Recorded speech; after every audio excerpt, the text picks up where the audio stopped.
You saw the title, you know what this is about, but you need a little backstory to completely understand this video. In English class we were supposed to do a presentation about a company of our choice. I chose a company in Sweden called Bergsala, who imports Nintendo video games to Scandinavia. When I told my teacher about Sega, who was their main competitors in the early days, she recognized the name and told me that she had some Sega stuff at home.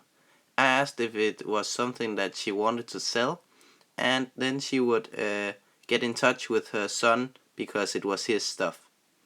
Her son took really good care of all of his stuff. This Master System looks like 10 times better than the one I have, which is just in average condition.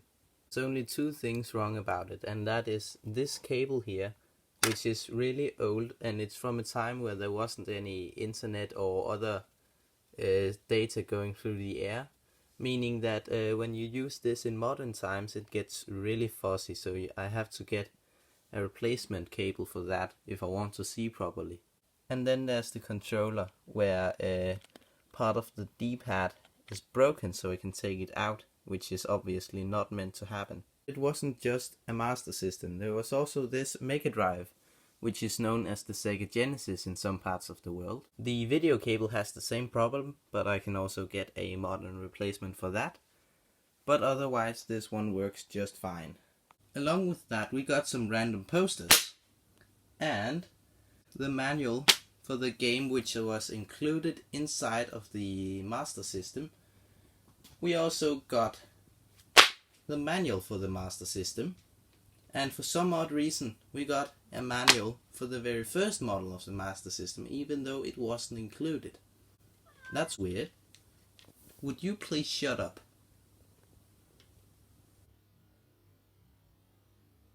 All of the games that I'm about to show you I can either choose to keep and pay about half of what they're worth, or I can sell them and keep half of the profits. That was the deal I made with my teacher. The first one in the alphabet here is Advanced Dungeons and Dragons Heroes of the Lands. It's not something that I really care about, so it's going to be sold. This next one is built into the Master System. Obviously not the one I'm holding right here as it's playing right now, but the one that's right over there on the shelf that you can't see. I decided against keeping this as I didn't really like the game, and it would also require me owning two identical Master Systems, which is not worth it.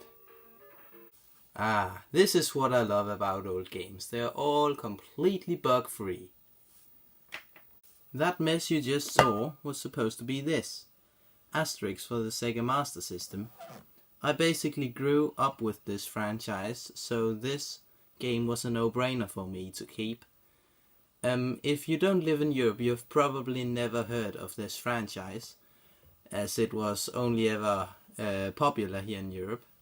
Aztec Adventure is a decent little adventure game, but sadly it's a little too expensive for what I want to give for it, so it's going to be sold too. Bank Panic is a condition upgrade for me. It's one of my favorite Master System games, and I already had it, but I didn't have the manual and it was kind of beat up. So this was a condition upgrade for me. Batman Returns is alphabetically the first Mega Drive game on the list. It isn't something that I want to keep. The next one is already sold. It was Columns for the Sega Master System. It was the only one without the manual. I already have two ways of playing this mediocre game on the Mega Drive, so I didn't really see a need to keep it. Dungeons and Dragons Warriors of the Eternal Sun is the second Mega Drive game. This one I've also decided to sell as I don't really care about Dungeons and Dragons. This is a warning to anybody with a Master System. Do not buy F-16 Fighter, also known as F-16 Falcon in other parts of the world. It's simply confusing, I have no idea what I'm doing, and many other people call it terrible too, so there's probably something to it. Don't buy this. I'm selling. Fantasy Zone, on the other hand, is actually a good game, but really hard. And this game is worth much more than eBay prices here in Denmark, So I'm going to sell it because I have to pay half of the Danish price, which is way too much for me. Ghost House was fun. I didn't have it already, so of course I decided to keep it because it was also quite cheap. Kung Fu Kid was also a game that I already had, so this one was a condition upgrade. Because all of these games in this bundle was in really nice condition. Before I didn't have a manual for it, and now I do. Next up is an RPG called Lord of the Sword. I thought about keeping it because it wasn't really kind of RPG-ish, more like a platforming game, but I decided against it. So this one is going to be sold. Michael Jackson's Moonwalker is a really fun game, but with a ironic concept nowadays. It wasn't ironic back then, but nowadays when we know more about him it definitely is, because the whole game you are playing as Michael and you have to save kids from the bad guys.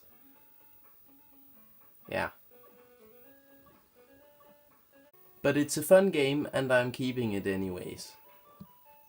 Next up we got another game that I decided to keep. This one is called My Hero, where someone immediately kidnaps your girlfriend and then you have to rescue her again. It's really fun. Phantasy Star has also been sold. It's a really expensive RPG and this one was complete with the manual and everything. I sold it to the same guy who bought Columns, and he also bought a bunch of other stuff that's coming later. What he didn't buy, however, was Phantasy Star 3, which I've then decided to sell because this is a really expensive RPG, and of course I get half of the money that it sells for, and that's a whole lot. I can use that for other things. Rampage is a fun one that I decided to keep. It has become my sticker graveyard, as you can see on the front here, of old stickers that just didn't fit anywhere else.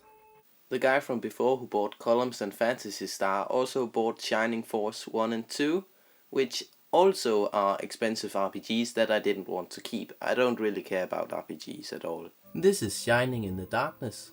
Same story as many of the others, an expensive RPG that I would rather sell, because I don't really care about RPGs.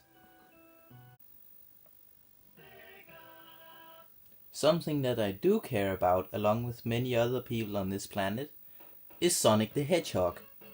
Somehow I didn't already have a physical version of this, I only had it on various compilations, which I barely ever play. But with this game being so cheap and also in great condition, I of course bought this one from her.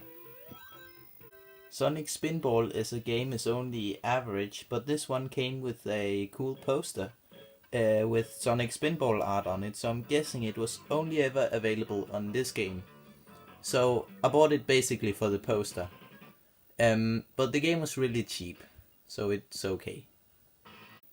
Tasmania is a game which I really wanted to like because I loved watching these kinds of shows back in the day. But it's simply not a good game, so this is going to be sold too. Toe Jam and Earl is probably the most 90s game I've ever seen. But I have no idea what I'm doing in it, and it's an expensive game, so I'm going to sell it.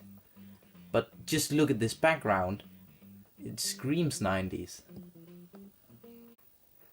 Transport is a good shoot 'em up for the Sega Master System. I already have it, so it is a condition upgrade for me. I didn't have the manual before, and even though it has been upgraded in condition, the case is obviously still beat up, as you can see. But it's better now. Wonder Boy 3 is another game which I already have. Now I have the manual and a slightly better case. Moving on.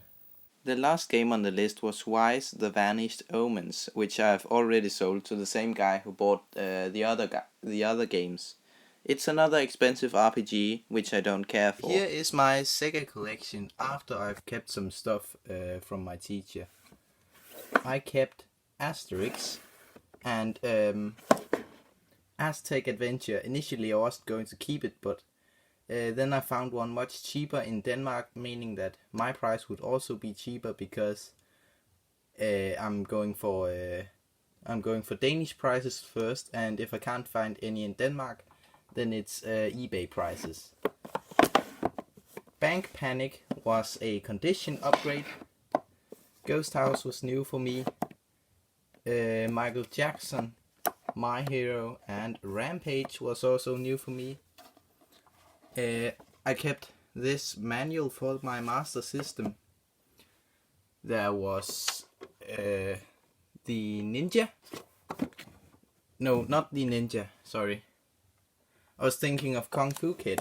That was a condition upgrade. Then we got Transport, another condition upgrade, and the same thing with Wonder Boy 3. And then of course I kept Sonic and Sonic, both Sonic games.